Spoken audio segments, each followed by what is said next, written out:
Hello guys, আমি টুকটুক মৌ। তোমরা সবাই কেমন আছো? আমি ভালো আছি। আশা করছি তোমরাও খুবই ভালো আছো।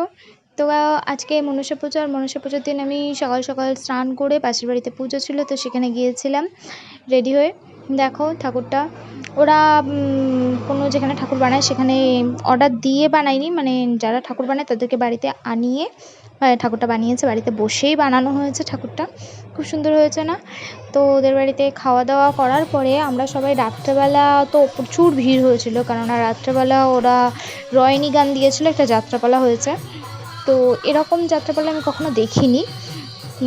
আর ছোটোবেলায় অনেক যাত্রা এদিকে ওদিকে হতো, সেগুলো দেখতাম, কিন্তু এরকম যাত্রাপালা আমি কখনো দেখিনি। খুব সুন্দর লাগলো, তাই আমরা দেখেছি। শিব, পার্বতী, মনসা, নারদ বেশ ভালোই করেছে, আমার তো বেশ ভালো লাগলো। তোমরা যদি কেউ কখনো এরকম রয়নি গান শুনে থাকো কিংবা দেখে থাকো, তাহলে অবশ্যই আমাকে জানিও কমেন্ট করে। ভিডিওটা ভালো লাগলে অবশ্যই লাইক, কমেন্ট, শেয়ার করো। সবাই ভালো থাকো, সুস্থ থাকো, দেখা হবে পরবর্তী ভিডিও। টাটা।